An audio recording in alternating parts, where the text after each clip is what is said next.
Buenas tardes a todos y a todas.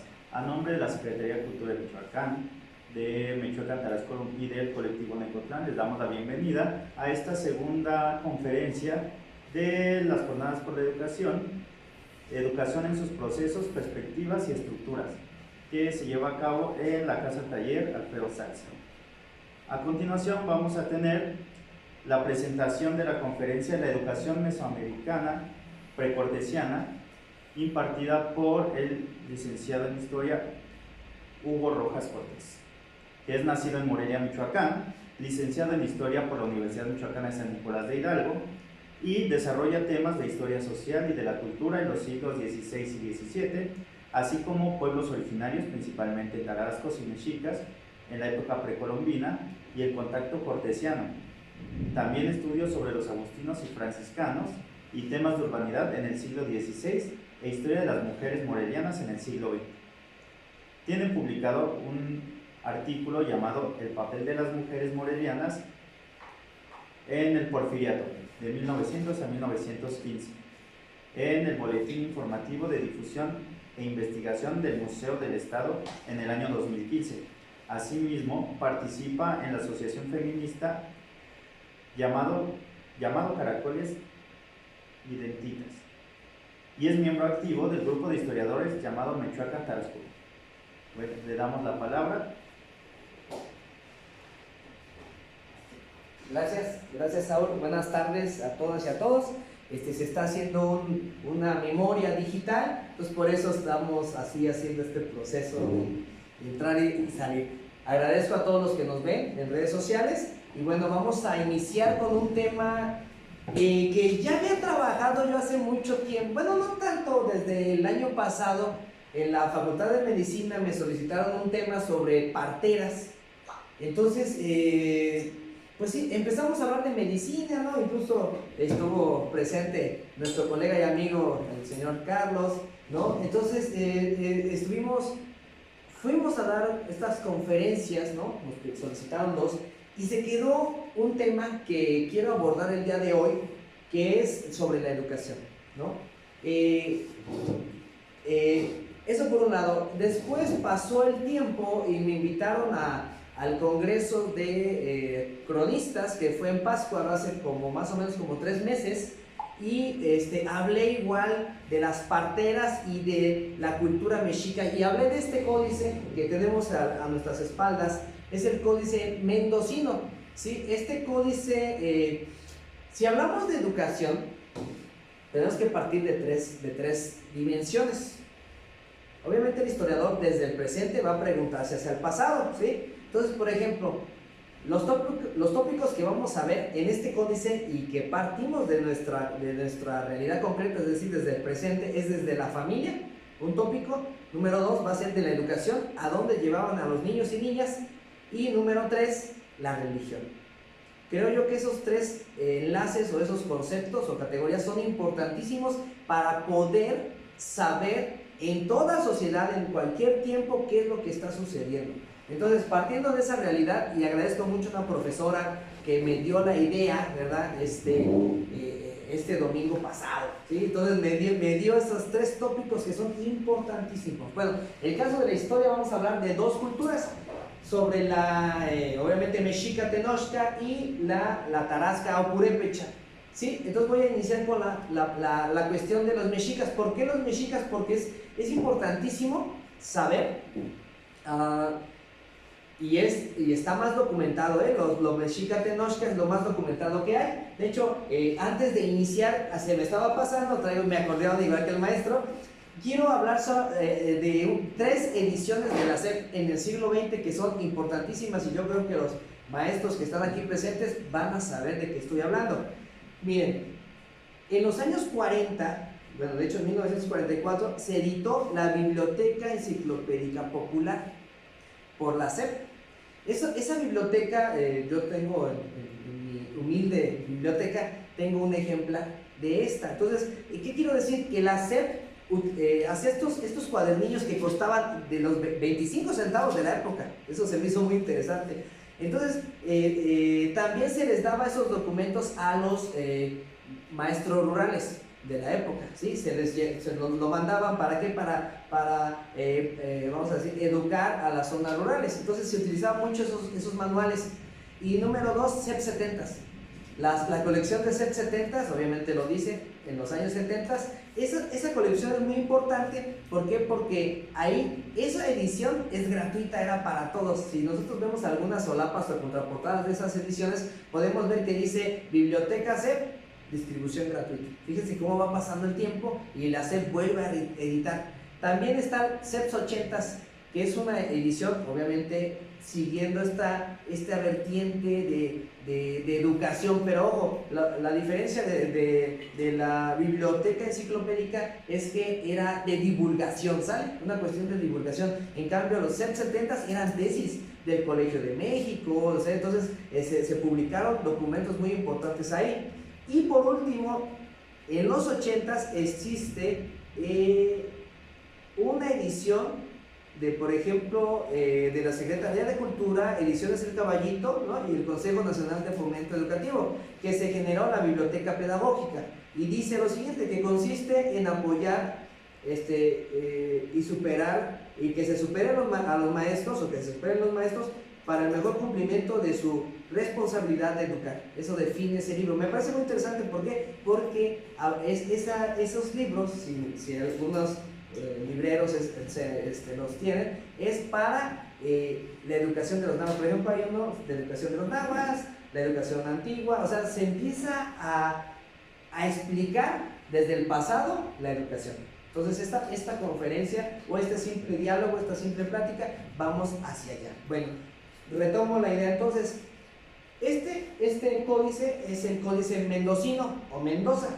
Si nosotros vemos aquí, antes de que nació, bueno, aquí ya nació el bebé, ¿no? o el niño, es el que está aquí de este lado. Esta es la mamá, ¿no? La mujer que acaba de parir. Esta es la partera. La partera es importantísima en estos momentos. ¿Por qué? ¿Por qué? Porque en Bernardino de Sahagún, en el libro de Historia General de las Cosas de la Nueva España, o Códice Florentino, nos dice que la partera, y vamos a ver imágenes también, por ejemplo, le dialogaba con la madre y con el embrión, ¿sí? O con el feto, y empezaba a sobarle, hacer un rito muy interesante, y empezaba a hablarle de una forma muy, vamos a llamarlo así, muy, por decirlo, de que ven a nosotros, ¿no? Es decir, ven con nosotros a este mundo. Decía Nezahualcóyotl en uno de los poemas que se llama Vida Falaz, que venimos a soñar realmente y despertamos cuando morimos, dice Nezahualcóyotl. Entonces, bueno, la partera es muy interesante. ¿Por qué? Porque si vemos, está cultivando algunas plantas para la mujer que acaba de parir, ¿sí? Entonces empiezan estos ritos, ¿no? Bueno, para ir avanzando, y tenemos abajo al padre, ¿no? Que es el del lado izquierdo, ¿sí? Y tenemos a un hombre mayor, ¿sí? Ojo, esto es importante. ¿Por qué? Porque el hombre mayor está, vamos a ver, ese serían los padrinos, pues, como en la actualidad, están esos padrinos. También en la época prehispánica había una especie de padrino, de guía, pues. Esa era la función de los padrinos, aunque ya la religión católica pues mostró otro tipo de padrinos y todo eso. Bueno, vamos a continuar y quiero mostrar esta imagen que me parece muy, muy interesante, porque sigue, ¿no? El adoctrinamiento de estos niños de aquella época. Por ejemplo, aquí tenemos, si ustedes notan, hay 3 bolitas. Aquí, ¿sí? Son los 3 años. A los 3 años, cuando veamos bolitas, significan años del bebé, ¿sale? Entonces, son 3 años. ¿Qué pasaba? ¿Qué le enseñaban a ese niño? Ojo, al final iban a la escuela, ¿eh? No es como ahora que primero los mandan a la escuela y ya después se desarrollan como personas cuando son más grandes. No, aquí es al revés. Primero, por eso comentaba, la primera escuela es la familia. Entonces le están enseñando al niño, por ejemplo, aquí dice media tortilla al lado del niño. O sea que comía solamente media tortilla. Esto me parece muy curioso, ¿sí? ¿Por qué? Porque a los 3 años solamente comían media tortilla. Interesante. ¿Nosotros cuántas comemos, no? Yo me preguntaría. Bueno, entonces, y le están diciendo Esto es el caso del muchacho del lado izquierdo. Ojo, está el papá y está el hijo. Y del lado derecho está la madre y está la hija. Igual media tortilla y le está aconsejando que estos hábitos son los mejores para dentro del desarrollo de la sociedad, ¿no? Bueno, a los 4 años, si podemos notar, ya le dan lo que llamaríamos corunas o tamales. Ya le empiezan a dar otro tipo de comida también. Ojo, a la niña del lado derecho le están enseñando ¿qué? A tejer e hilar. Los labores mujeriles, ¿no? De la época, ¿no? Entonces, eso me parece muy, muy importante. En cambio, si ustedes notan, al niño trae como un juguete de una macana, ¿sí? Para la guerra, ¿sí? Ellos son conquistadores, los mexicas, y también los tarascos, ¿sí? A los 5 años, qué curioso, miren, le empiezan a enseñar a llevar leña al hogar. Y ya la mujer, o la niña, obviamente aquí ya está comiéndose una tortilla completa. Los 2 niños se comen tortillas completas, ¿no? Entonces, por ejemplo, los niños están recogiendo madera, ¿no? Para la leña. No como ahora, tenemos gas, le hablamos por teléfono al del gas y ya no lo traen. No, tenían que recoger para generar recursos. Hay un libro que se llama De lo crudo a lo cocido, ¿no? Entonces, lo cocido es mucho más nutritivo para las sociedades que lo crudo. Y en cambio la niña, pues ¿qué van a enseñarle? Pues ya a hacer tortillas, ¿no? Etcétera. Y aquí es otra parte del códice que es muy interesante, que a los 6 años, ¿no? Bueno, a la niña ya le enseñan netamente cómo coser, ¿no? Y el niño está construyendo un escudo, obviamente de su edad, ¿sí? O sea, a lo que voy, la religión influye dentro de las capas sociales, ¿sí? Y esa religión va encaminada a lo que ellos hacen. Son conquistadores. Acuérdense, todo el imperio, no es que no tengo el mapa, el imperio mexica, cuánto abordaba. Acuérdense que cuando llegaban los españoles, ya sabía Moctezuma que ya habían llegado unas personas raras acá en Veracruz, pues. Sí, entonces, ¿por qué? Porque esta conceptualización de la conquista es muy importante por los recursos, tanto recursos humanos como recursos naturales. Bueno, continuamos para ir avanzando con este códice que es muy, muy interesante y bueno, voy a ampliarle. Hay castigos también, bueno, voy a mostrar un castigo para variar un poco más. Cuando el niño hacía algo dentro de la sociedad que no agradaba a los padres, ahí hay unas varas, si ustedes notan del lado izquierdo, están castigando a los niños. Yo creo que a todos todavía nos tocó, bueno, a mí sí, todavía que me daban, si me portaba mal, ¿no? Todavía a mí me tocó, ¿sí? Entonces, es esto, desde allá proviene esta violencia, pues violencia física, ¿no? ¿Pero por qué? Porque había un mal comportamiento, pero ojo, si ustedes notan, le está saliendo una lengua y también a la niña, le están diciendo, sí te estoy corrigiendo, pero te digo por qué te corrijo, ¿no? Eso es muy interesante, las lenguas en los códices son muy importantes. Igual, si tienen alguna duda, con confianza, pregunten, ¿vale? Yo me espero y muy bien. Aquí tenemos otro, nada más quiero mostrar el de abajo, la parte de abajo. Miren, aquí ya, y los castigos, bueno, lo mismo estos castigos, aquí los vemos, que incluso me imagino que era piedras picudas, ¿no? De obsidiana y todo eso. Y acá enseñar a barrer o limpiar la casa, ¿no? La mujer o la niña. Y aquí hacia abajo estamos viendo que están aprendiendo también ¿qué? Pescar, ¿sí? Pues están enseñando a pescar. Y acá moler el trigo, bueno, para hacer las tortillas, ¿sí? Tipo de cereales, etc. Entonces ya están aprendiendo. Ojo, ¿a los cuántos años es? 13, 2, 5, 10, a los 13 años. Ya están aprendiendo el lago de Texcoco, que ahorita ya está seco, ¿verdad? En aquel momento era la fuente de comida principal para ellos. De hecho, cuando los conquistadores llegan y le dice Iztlizóchitl a Hernán Cortés, Iztlizóchitl es el que gobernaba Texcoco, que se alían con los españoles, ¿no? Le dice, córtales el acueducto. ¿Por qué? Porque el agua que hay en el lago es una parte que era salada, ¿sí? O la gran parte era salada. Entonces le dice, córtales el acueducto, nos vamos a vencer fácil. Y pues duraron, ¿no? 90 días, ¿no? 80 o algo así, ¿no?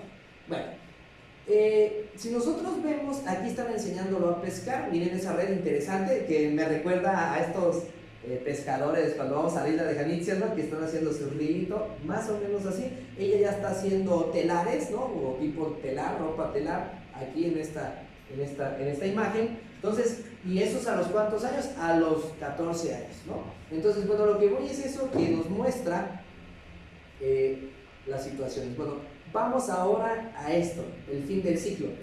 Por decirlo de esa manera, más dejé lo amplío nuevamente. Y miren, ¿a los cuántos años entran a las escuelas? Al Calmecac, al Tepochcali, ¿no? Al Cuicucali. Tienen 15 años. Entran allá a estudiar, ¿sale? Por eso me encanta este códice, nos lo representa en forma de figuras, ¿sí? Entran, pero ¿quién los lleva? Esa es una pregunta importante. ¿Quién los va a llevar? Ahorita vamos a ver quién los lleva, porque son los ancianos. Los ancianos van llevando, o la gente mayor los lleva a estos jóvenes a estos lugares. ¿Qué aprendían? Pues aprendían el rito de los hombres, el rito de la guerra, qué ritos se necesitaban, qué tenías que hacer para adorar a los dioses. Por ejemplo, las mujeres hacían panecillos en forma de mariposa, en forma de los dioses, por ejemplo, nos dice Saúl, y en las fiestas principales se daba a la comunidad, tamales, corundas, todo eso, ¿sí? Esa era la gran importancia. Y nada más quiero terminar con el fin del ciclo, el casamiento, ¿sí? O sea, estudiaban un tiempo en estos lugares, ¿no? Y después se casaban. ¿Para qué? Para seguir con el ciclo, ¿no? Nuevamente, que es lo que acabo de comentar. Entonces aquí está muy interesante el rito del matrimonio. Miren, ahora es un anillo, ¿no?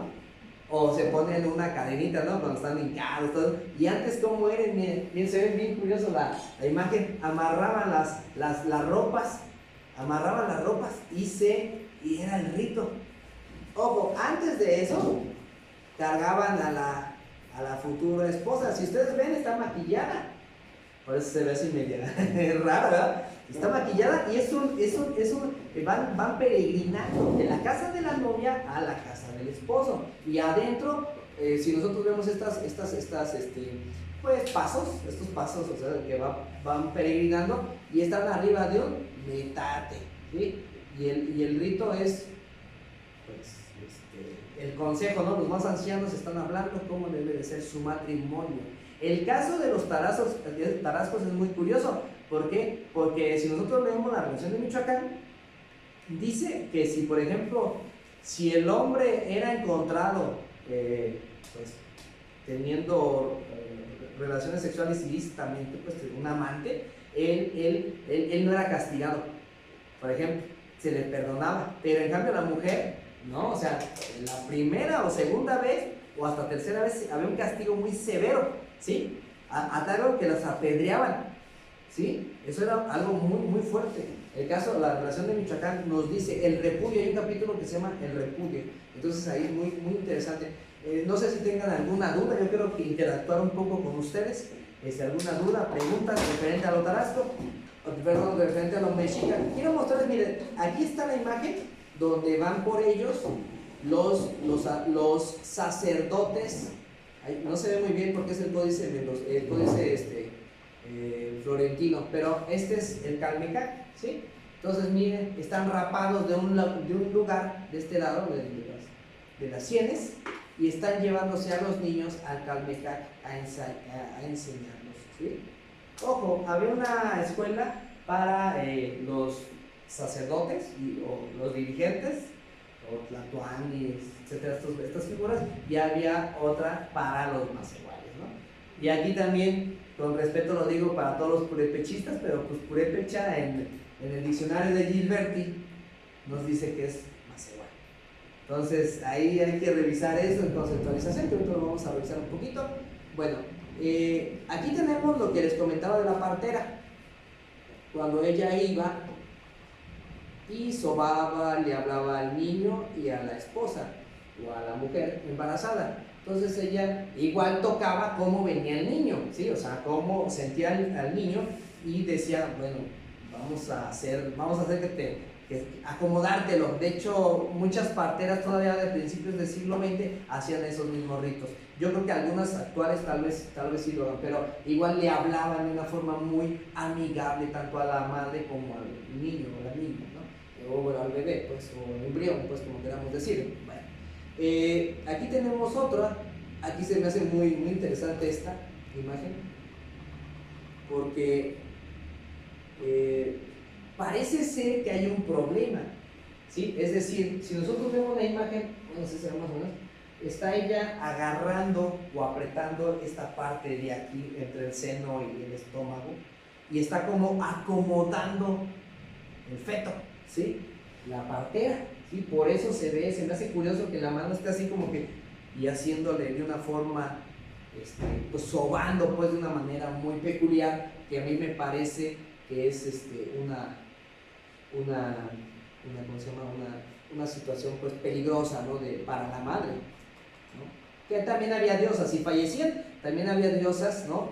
Que se representaban, ¿no? Es decir, que las madres que fallecían en el parto también eran representadas en el panteón mexica. Aquí tenemos una imagen muy interesante, si se alcanza a ver un poquito, llega la partera a visitar a la embarazada y empieza a platicar, no entra, nada más están platicando, ¿sí? Entonces, bueno, lo mismo son estos ritos, pues, que es enseñar desde la primera educación, que es la familia, ¿sí? Por eso se me hace muy importante esto.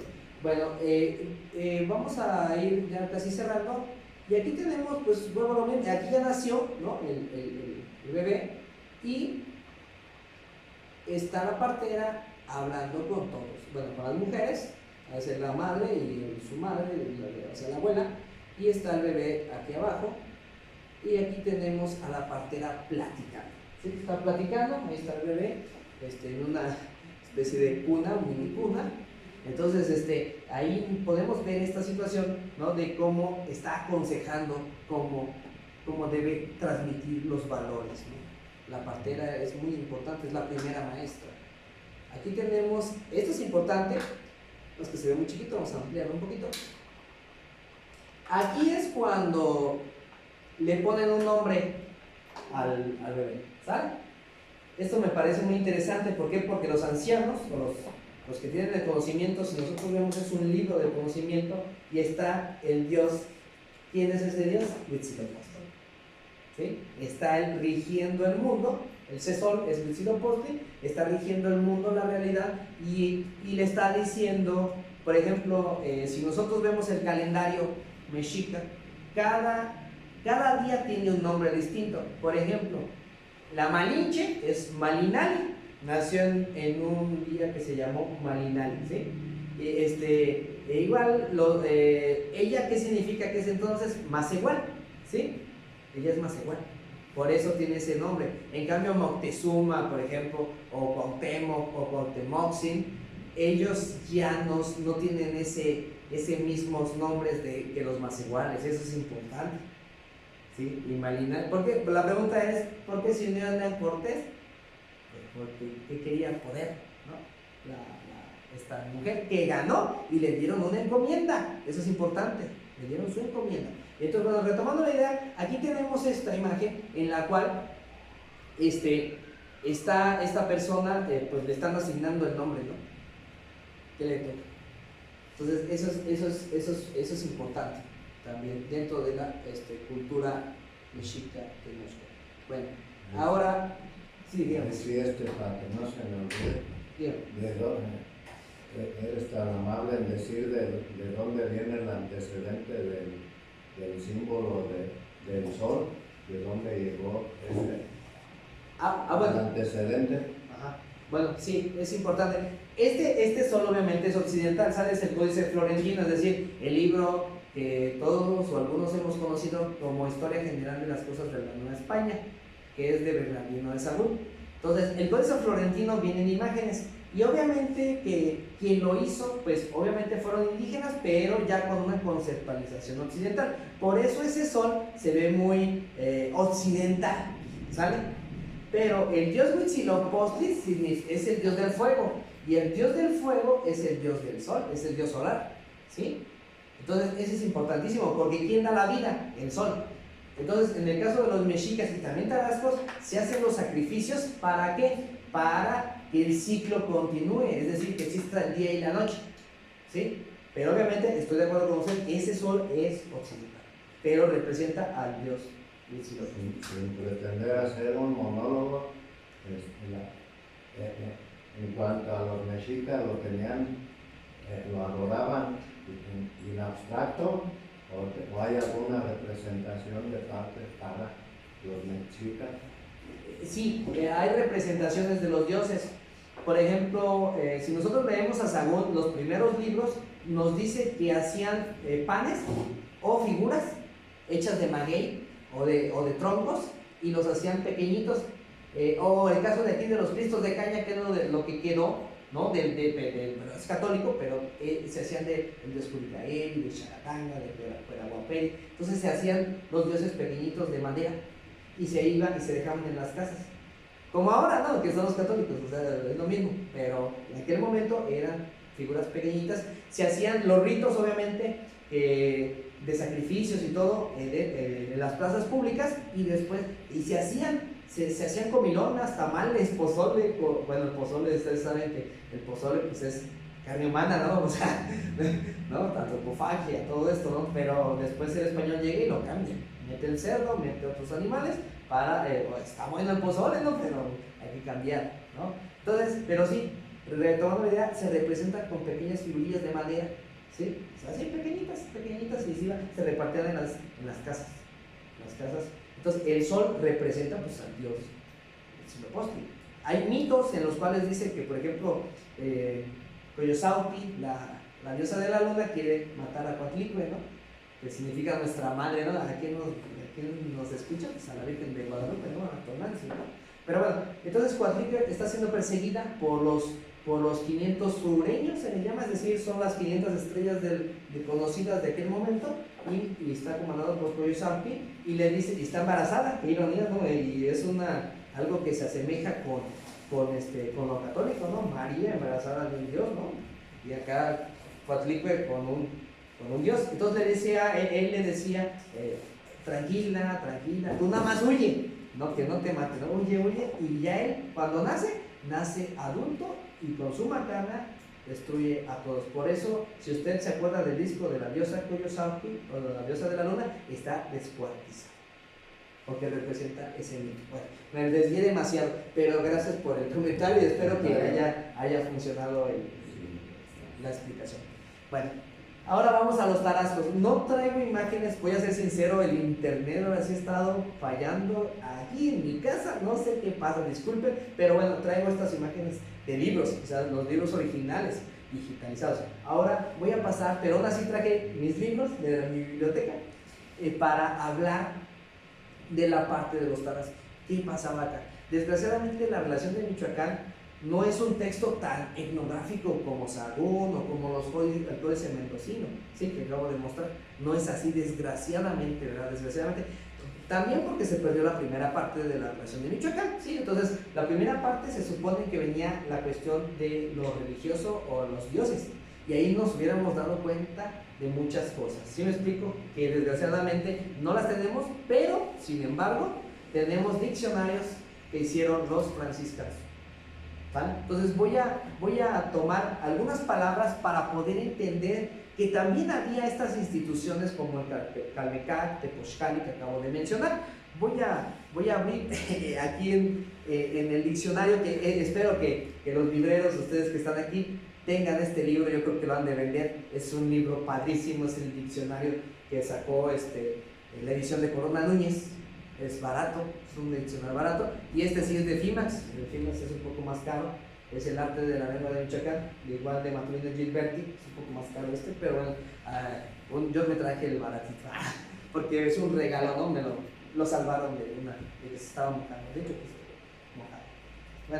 Bueno, es historias personales, ¿no? Bueno, ¿qué nos dice de la escuela? Hay una palabra que se llama urengua, bueno, ciencia. Urengua es la ciencia, ¿sale? ¿La ciencia de qué? De los dioses, ¿sale? Volvemos a lo mismo, la conceptualización de los dioses. Y tenemos la escuela como Urencuarecuaro. Estudiar significa urenguareño. ¿Por qué digo esto? Porque entonces significa que antes de la llegada de los españoles, antes de la llegada de los franciscanos, había escuelas. Y así se llamaban las escuelas antes de la llegada de los españoles. ¿Sí me explico?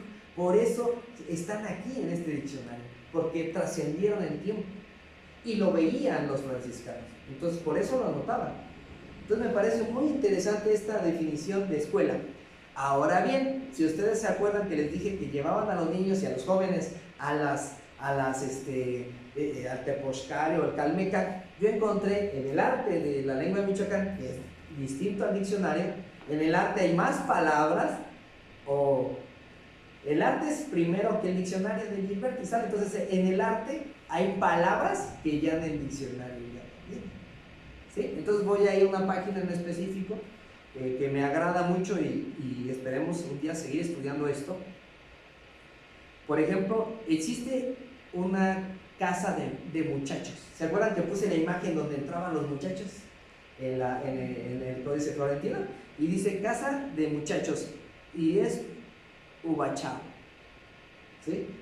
Y está la casa de religiosos, que es Terutsicurio, ¿no?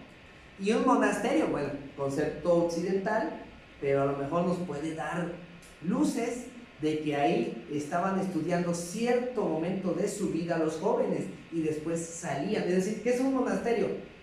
¿Qué definiciones de monasterio? ¿Qué significa monasterio? Estar encerrados e enclaustrados un tiempo y después salen, ¿no? Como en el caso de los mexicas. Entonces, Amberio, por ejemplo. Y tenemos la casa de los cantores. Fíjense qué curioso, o sea, también cantaban y danzaban. Hay un libro que se llama El teatro mesoamericano, pero entonces hablan de los tarascos, mexicas y mayas. Entonces, retomando la idea, es Pirechao. ¿Pirechao qué es, señores y señorita? Pirecua, ¿sale?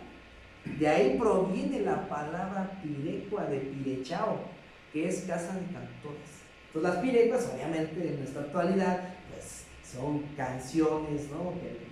que lo cantan en purépecha. Entonces de ahí proviene la palabra pirechao. Entonces, a lo que voy, señores, y ya para ir cerrando, porque quiero dialogar con ustedes un momento para enriquecerme también un servidor, es que tanto en la cultura mexica tenochca como la tarasca tenían sus instituciones educativas. Obviamente que las tenían. ¿Para qué? Para que el orden que ellos establecieron dentro de las comunidades, o en este caso en las capitales de aquí de Sinsusa, Iguazio y Pátzcuaro, pues era legitimar el poder de los Huacusecha, y también en la Ciudad de México legitimar el poder de los mexicas o tlatoanes, ¿sí? Eso es como lo que les vine a traer esto someramente, ¿no? Y bueno, esperemos que haya alguna pregunta o comentario, porque bueno, quiero escucharlos también a ustedes, ¿sí? Entonces, pues muchas gracias por su atención y espero que les haya gustado este pequeño esbozo, ¿sale? No es algo terminado, seguimos ahí problematizando desde los diccionarios, desde los códices, desde los libros mismos de la época, ¿sí? No sé si alguna pregunta tuvieran,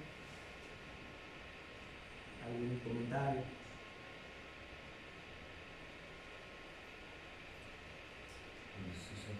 Esto está haciendo monólogo. No se preocupen. En el sentido de que si bien entendí ya las últimas palabras tuyas, en el sentido de, puedo pensar que ya desde ese tiempo se ceñían a un programa los educandos para efectos de los dirigentes, o como se llama, o sea, un programa educativo. Sí, se puede hablar que ya era de acuerdo y en pro de los sabios, por llamarle de una forma, o de los gobernantes, o de las autoridades, representantes. Sí hay una política educativa, bueno, un programa educativo, claro que lo hay. Obviamente, si recordamos, por ejemplo, la danza, los cantos, si leemos los poemas de Nezahualcóyotl, es un programa educativo.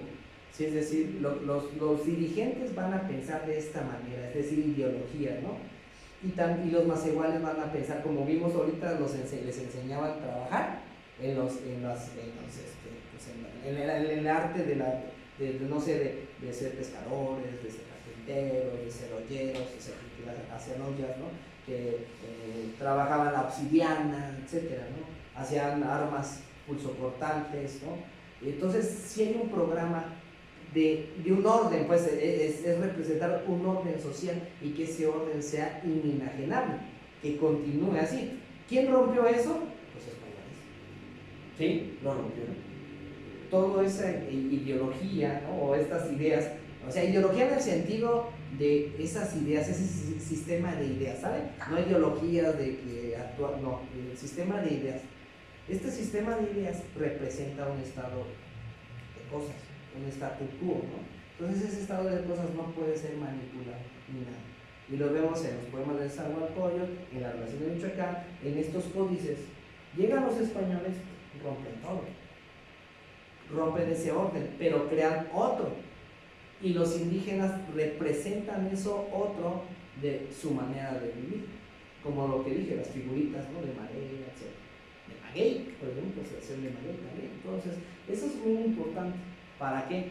Para ese programa educativo. O sea, necesitamos gente que entre a la guerra, que no cuestione, ¿sabes? O sea, como en la actualidad podemos cuestionar cualquier cosa, ¿no?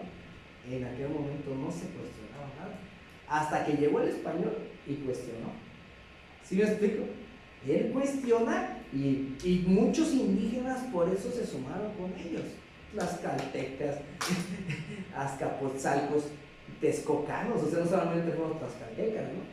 Y acá, a la inversa, ¿qué dijo el Cazón? Sí, ¿sabes qué? Yo mejor negocio, yo no quiero que le pase a mi gente nada, mejor vamos a hacer un pacto, dice por ahí también, ¿no? Mi compañero. Vamos a hacer un pacto.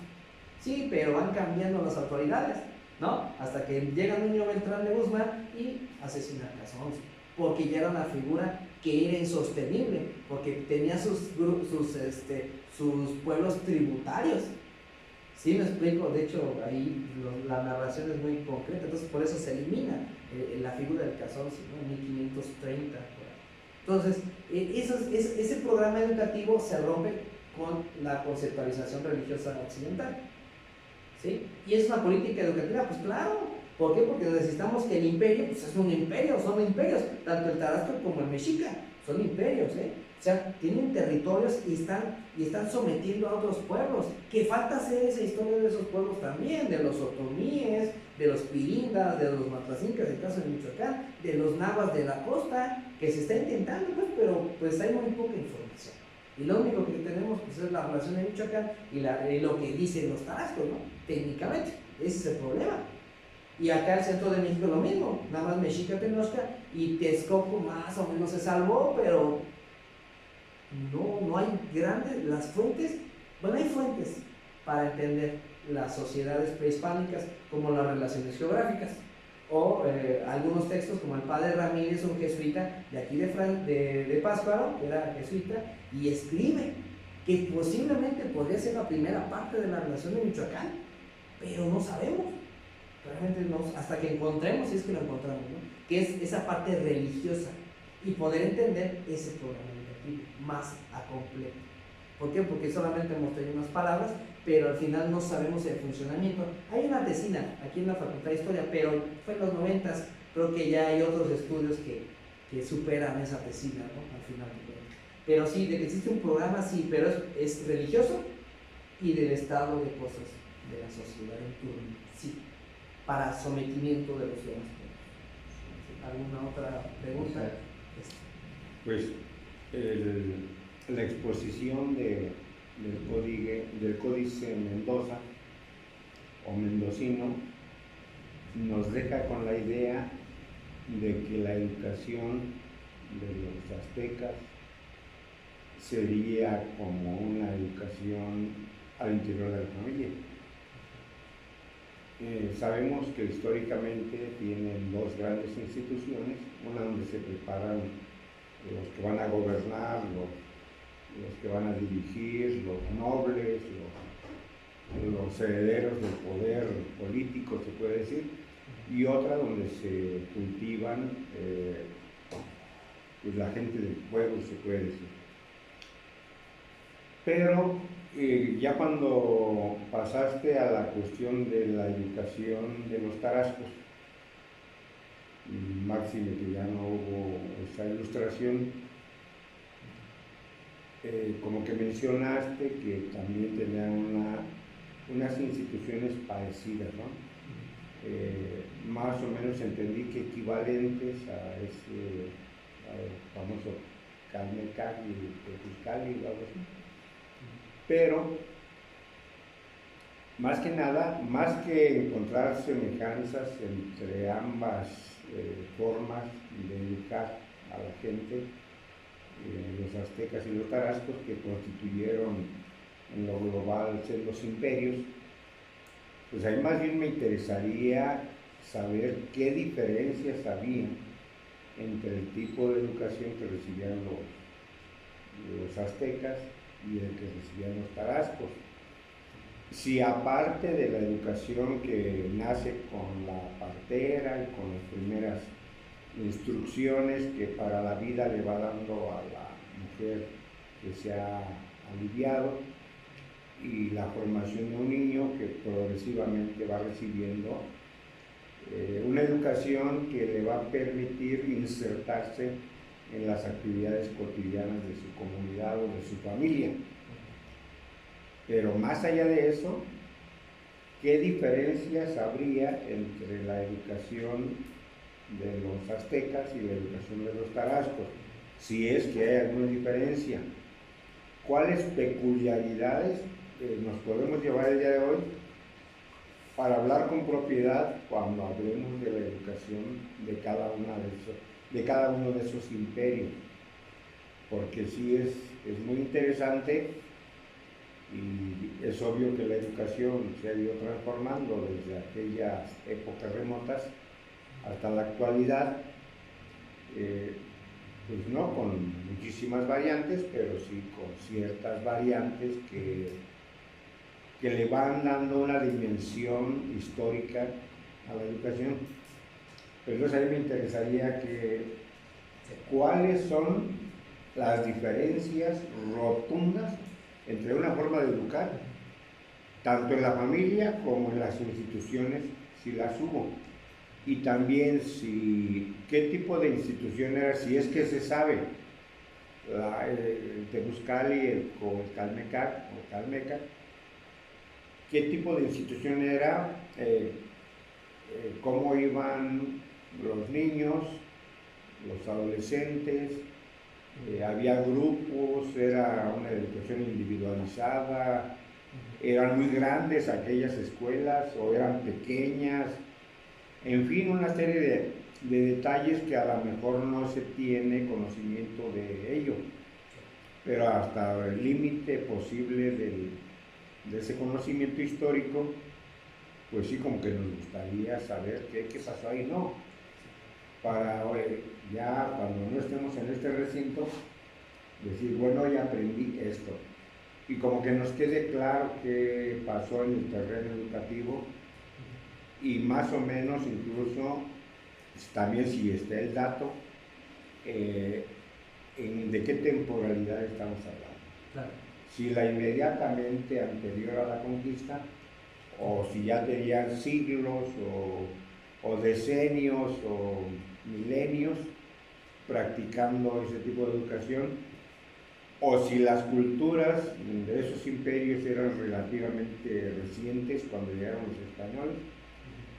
Es que ante tu exposición nos surgen un montón de ideas, de dudas, de cuestiones, y se nos hace apasionante como querer entrar al terreno de las certezas. Quien va a una conferencia va en busca de certezas. Quien lee un libro va en busca de certezas. Quien sigue a un maestro va en busca de esas certezas. Y a veces creemos que tenemos esas certezas en el puño, y a veces creemos como que se dispersan.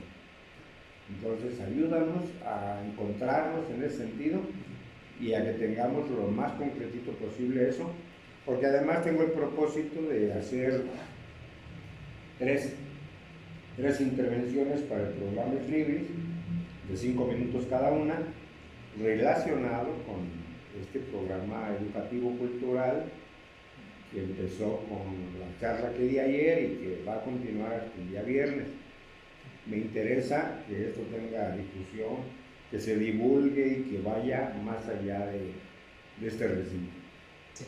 Gracias, maestro. De verdad, tus comentarios me quedé excelentemente bien. Eso me encanta que me cuestionen, que me pregunten. Bueno,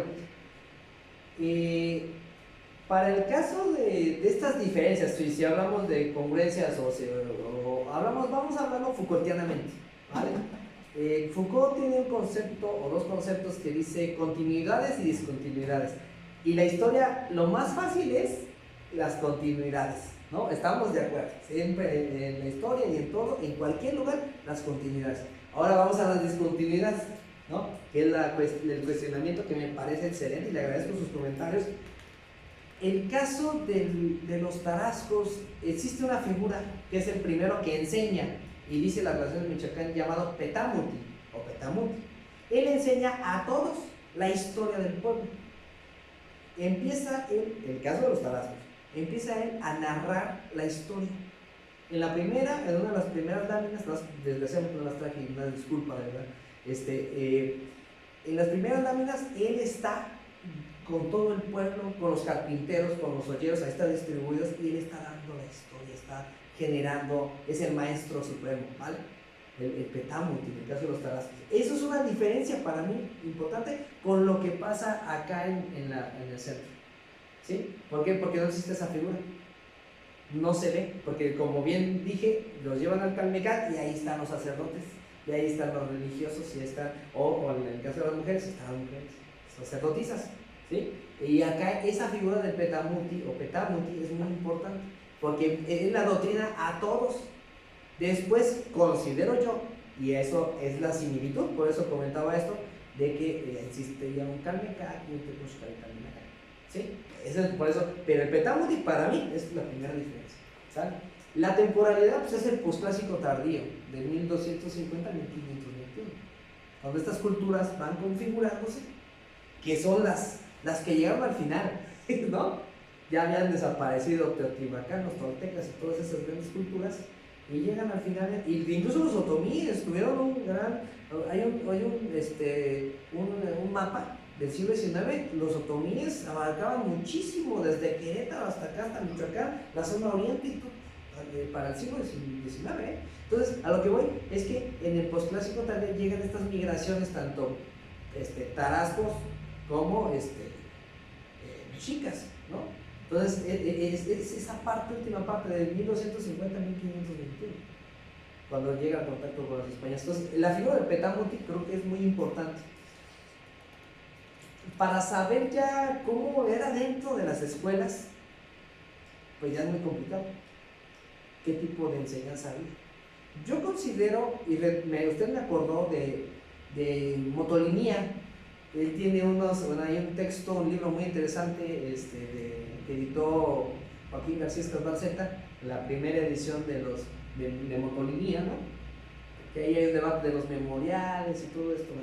El chiste es de que este texto de Historia de los Indios, o de los indios, así se llama, hay unas imágenes, pero son de la época ya colonial, cómo van distribuyendo a los niños por edades, pero al final es una misma conceptualización, ¿sí? Es decir, en el caso de Motolinía nos está diciendo que cada religioso enseña una cosa determinada. Yo creo que así pasaba en estos, aunque es muy riesgoso, ¿no? También, pero yo creo que así pasaba, que estaba por niveles por grados, pues, como seguimos haciéndolo. Yo siento que había niveles en estas escuelas prehispánicas. Creo yo que sí había niveles en el conocimiento, a eso me refiero, no de grados, no, en el conocimiento, porque habrá gente, si ustedes ven, por ejemplo, castigaban a los que eran como más rebeldes, ¿no? A los niños más rebeldes. Entonces yo creo que para ellos se les daba una educación más específica, ¿no? A esos rebeldes, por ejemplo, o a las niñas, ¿no? Etcétera. Entonces, yo creo que va por ahí, pero es muy... complicado yo aventar eso al duelo, ¿no? Pero yo creo que sí es posible. Desde los mismos códices. ¿Y qué leían? Los códices.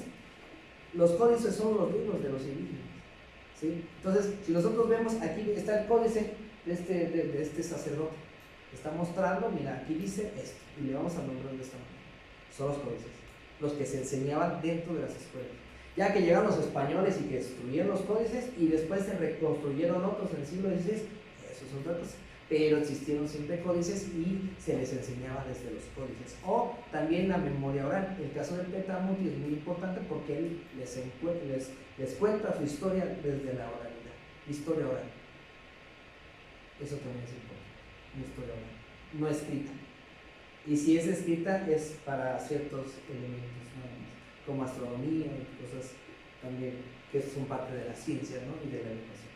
Pero sí, eso es como lo que podría yo contestar, y arriesgarme, vuelvo a decir cómo era el funcionamiento. Es muy complicado porque las fuentes no nos lo dicen, desgraciadamente. Ojalá que un día encontráramos la primera parte de la relación de Michoacán y pudiéramos adentrarnos un poco más en esto, porque Corona Núñez nos dice unos detalles, pero Corona Núñez pues ya fue superado. O sea, Corona Núñez a lo mejor en estas continuidades que comentaba en un principio, se acerca al centro de México y hacer equivalencias, ¿no? De los dioses de allá con los dioses de acá. Pero si nosotros leemos la relación de Michoacán, nos damos cuenta que si, por ejemplo, existe un dios del infierno y lo nombran la relación, y acá Corona Núñez, tomando la idea del centro de México, dice que es Tihuime, porque es la ardilla negra, la ardilla que sale de abajo. Y no. Existe, y el dios del infierno de Tarasco es Mictlantecutli acá en el centro de México, ¿no? En Mictlán, todo eso. Entonces, bueno, ahora mismo es complicado para el caso de los tarascos. ¿Por qué? Porque falta esa primera parte donde tendríamos que ver o desarrollado a esos dioses, ¿no? Y apenas tenemos algunas pinceladas de Xaratanga, Cuenaguaperi, Curicaeri, que es el dios solar, sería este dios, ¿sí? Por ejemplo. Entonces sí podemos ver, por eso yo hablo mucho de semejanzas, porque pero no caer en lo que dice Corona Núñez tampoco, ¿sí? Como usted bien dice, hay que ver las discontinuidades también, y gracias por sus comentarios. Y el Petamuti yo creo que es una gran diferencia, porque si alguno no dice nada de que había un profesor principal o un maestro principal, no, acá sí había esta figura, y tenía una forma de vestir muy peculiar. Incluso se sentaba en un trono, vamos a llamarlo de esa manera, de oro, ¿sí? Ahí se ve la relación. Y gracias por su comentario, y espero haber aportado. No, pues gracias. ¿Alguna otra comentario? Bueno, a mí se me hace interesante recapitular un poco que aunque la conferencia de ayer del maestro Marcos Peña, pareciera una perspectiva muy distinta a la que tú estás dando, incluso desde la perspectiva filosófica, pedagógica, la histórica, y de la cantidad de tiempo podemos notar que la educación hace una herramienta, ¿no? En las distintas sociedades, en los distintos tiempos, para, como bien lo mencionaste, mantener un estado de las cosas, y que esa herramienta, al igual que lo mencionó ayer el maestro, se basa en los lenguajes, ¿no? O en el lenguaje, que lo estuviste mencionando en el Códice Mendocino, me parece. Me parecen lazos muy interesantes, precisamente desde estas dos perspectivas que pueden parecer tan diferentes, pero que llegan a conclusiones similares, ¿no? No, gracias. Y sí, yo también estoy de acuerdo. Ahorita, al dar la conferencia, me acordé también del maestro, cómo nos habló desde el lenguaje. Y sí, cierto, la lengua náhuatl fue etnocéntrica. Es decir, ¿a qué me refiero con etnocéntrica? Que se escribió mucho en náhuatl. O sea, los franciscanos aprendieron en el náhuatl, y también los de aquí aprendieron el tarasco, porque era la lengua hegemónica, vamos a llamarlo de esa manera. ¿Para qué? Para someter a todos los pueblos, seguirlos sometiendo, ¿sí? Para meter las ideologías católicas, cristianas, lo que sea. Pero sí es importante esto. ¿Por qué? Porque el lenguaje es muy importante. ¿Por qué? Dice Motolinía, vuelvo a citar el libro, excelente libro de Motolinía, hay que revisarlo otra vez. Dice Motolinía que llegaron los franciscanos, ¿no? Los 12, ¿no? Y que empiezan a hacer ahí como danzar en el mercado. Pues, ¿cómo a señas? No. Anterior a ellos habían llegado los 3 franciscanos flamencos, que es Fray Pedro de Gante, Ayora y otro que se me fue el nombre. Son 3 franciscanos. Entonces llegan ellos y aprenden la lengua de los nahuas. Y le dice uno de ellos, que es un teólogo, dice, llega Fray Martín de Valencia con los 12 y empiezan a dialogar. Y Fray Martín le dice, oye, ¿por qué no están evangelizando? Y dices que no, tenemos que aprender la teología. Fíjate lo que dice, tenemos que aprender la teología que San Agustín se negó a aprender. ¿Cuál es? La lengua. Y eso es lo que usted planteó ayer, ¿sí? Y eso lo estaba retomando hoy. La lengua es importantísima. ¿Por qué? Porque al día siguiente estaban con la seña, los pobres franciscanos, pues los juzgaban de locos, ¿no? O sea, no, la verdad, o sea, ¿no? Y tuvieron que aprender, y a tal grado que Gante, Fray Pedro de Gante, fue el gran difusor de la cultura occidental. Y decía, todos los arzobispos, ¿no? Obispos decían, el que es el obispo es Gante. Yo no, decía Montufar, el segundo obispo y arzobispo a la vez, decía eso, imagínense. No, yo no soy el que gobierna, bueno, el gobierno espiritual, no, yo no gobierno aquí, es Gante. A él le van a revisar todo, o sea, le pasan todo. ¿Por qué? Porque supo relacionarse con los indígenas, supo interactuar con ellos, supo entenderlos, es lo que falta. Tenemos que entender a los niños. Tenemos que entender las circunstancias que viven, tenemos que entendernos nosotros mismos para poder de ahí arrancar y decir, vamos a otras direcciones. Ese es el lenguaje que yo considero decir, y gracias por la enseñanza, y lo voy a anotar aquí, que no se me olvide. Y ahí está Fray Pedro de Gante concretando uno de los grandes principios del gran filósofo Michel Foucault. Ahí está ejemplificándose históricamente. El saber es poder. Es poder, sí. Exactamente. O sea, más allá del título que mereciera quien supuestamente dirige el jueguito lo dirige el que sabe. Y ya Fray Pedro de Gante está considerado como uno de los grandes pedagogos de la conquista. Pero además, hasta donde tengo entendido, de corte humanista para aquella época. Y entonces a mí me interesaría como saber, bueno, sabemos que las categorías las va creando la cultura y los estudiosos y los representantes de las diferentes escuelas, doctrinas, etc. Pero ¿hasta qué punto se puede hablar de un humanismo antes del humanismo occidental que traen los conquistadores? Así como dice López Obrador que estamos viviendo un renacimiento del humanismo mexicano, ¿de qué manera podríamos considerar que en alguna parte de la educación de los aztecas, de los tarascos, había esas ideas en donde el centro no era el poder, ni el vasallaje, ni las clases sociales? Allá en Yucatán hablarían de las castas, sino si realmente, y eso me interesaría saberlo, en esas dos culturas, si hubo algún momento en el que el centro en torno al cual girara el proceso educativo era realmente el hombre en su más profunda acepción, porque cuando leemos los poemas de Nezahualcóyotl nos damos una idea de lo que es el humanismo antes de la conquista. Sí. Sobre todo en aquel poema memorable que dice: amo el canto del cenzontle, pájaro de 400 voces, amo el color del jade y el enervante perfume de las flores, pero amo más a mi hermano, el hombre. Entonces, para mí ese es un bello antecedente de lo que sería el humanismo precortesiano.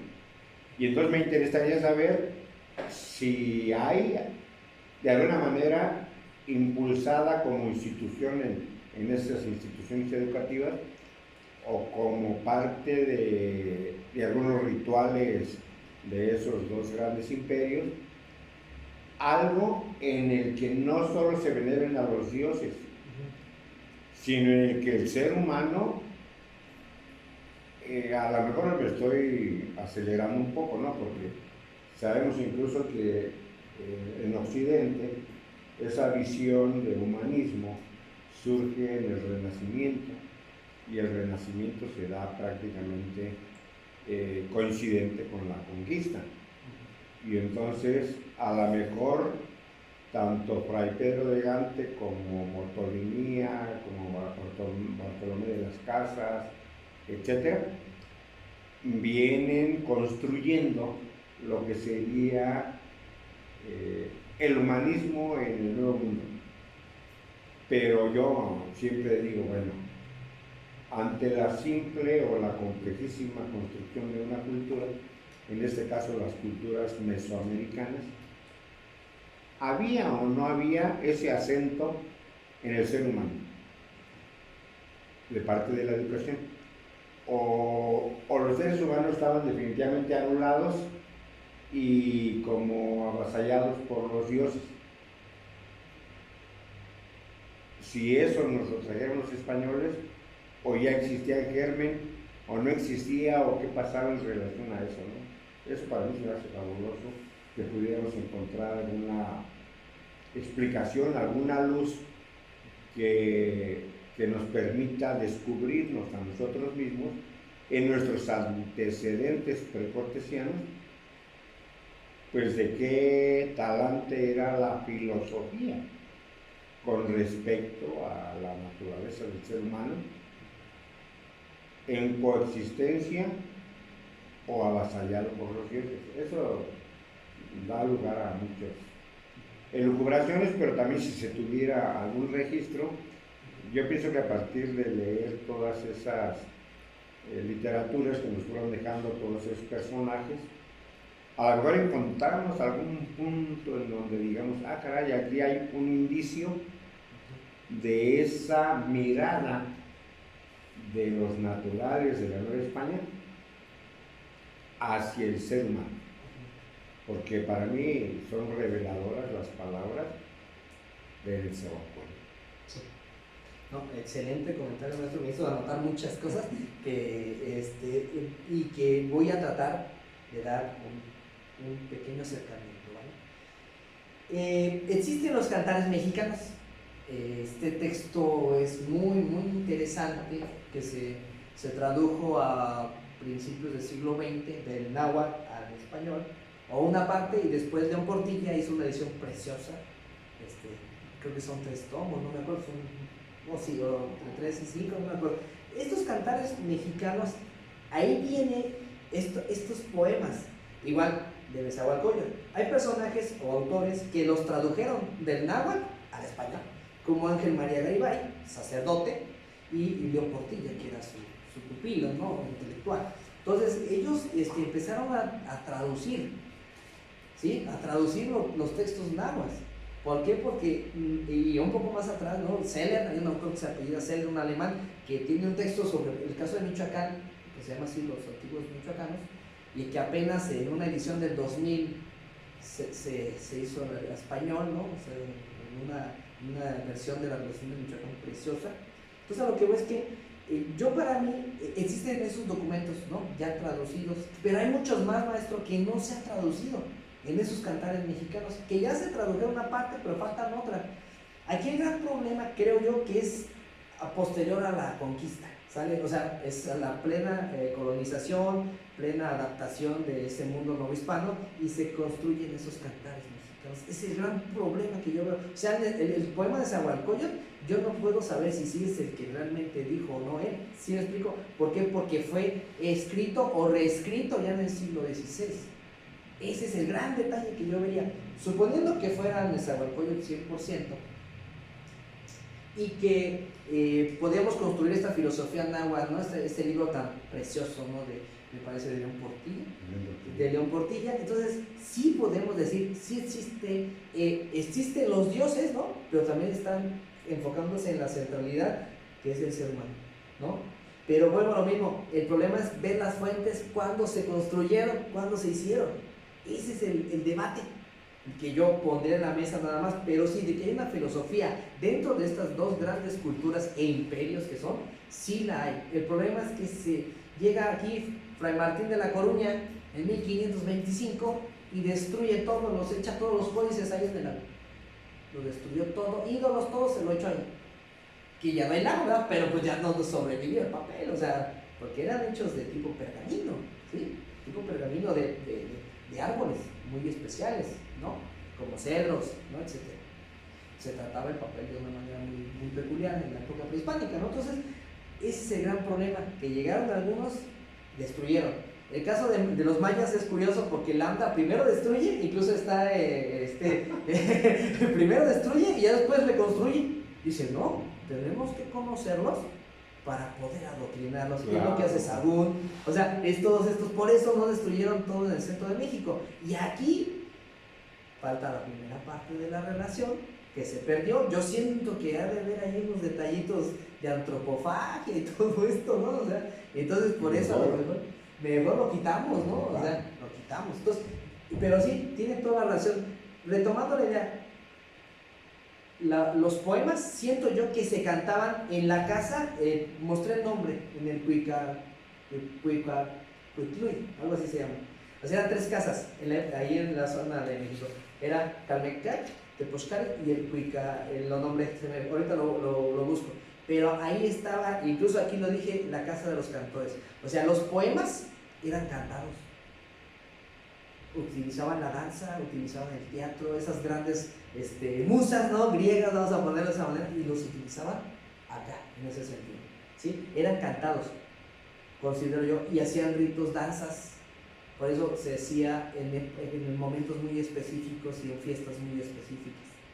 Y Sagún no lo dice, ¿no? En este libro, cómo van, crean las figuritas, crean panecillos y danzan, cantan.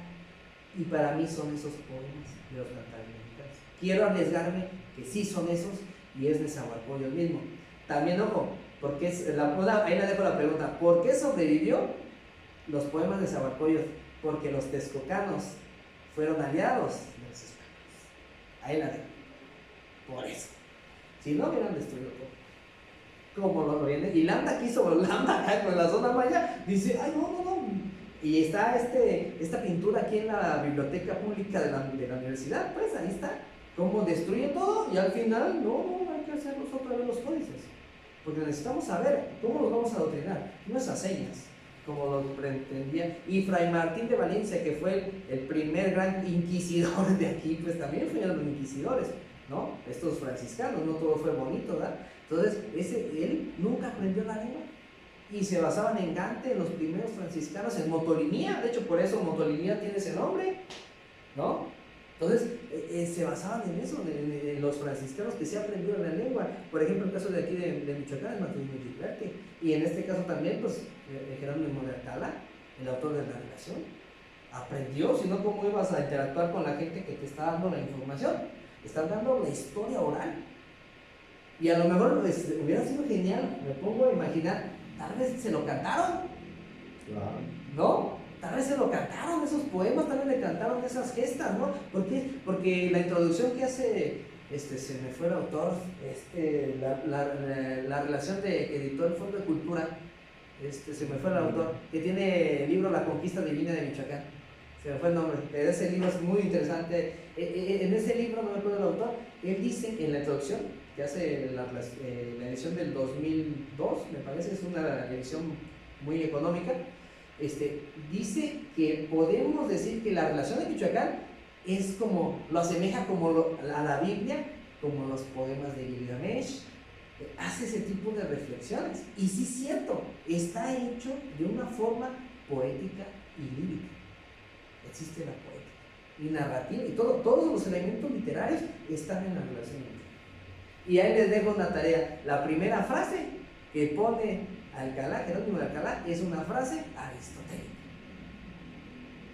Es la primera frase que dice, y que tenemos que hacer la historia de los pueblos, es una frase de Aristóteles en el libro de la política, me parece. La primera frase es esa. Entonces, es tanta la riqueza, maestro, que podemos adentrarnos, como usted dice, por medio de los cantos, los poemas, por medio de la lírica, por medio de la poética. Ya lo decía Ángel María Garibay en su llave náhuatl y también en el libro de literatura náhuatl, cómo acercarnos a estos textos. Claro, claro que sí, estamos totalmente de acuerdo para poder analizarlos. Pero también aprender náhuatl, también aprender tarasco, que es complicadísimo. Y hay documentos históricos que están en tarasco. Y vamos a ver la poética ahí. La poética del espacio, diría Bachelard, creo, no sé si estoy errando. Entonces existe la poética del espacio. Claro. Bueno, ¿alguna otra cuestionamiento? Qué interesante, gracias. Bueno, entonces, sí, todo.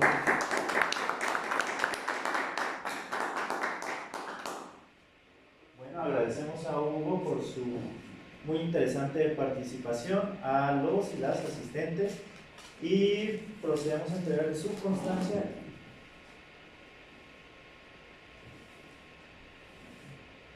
Me voy a permitir leerlo.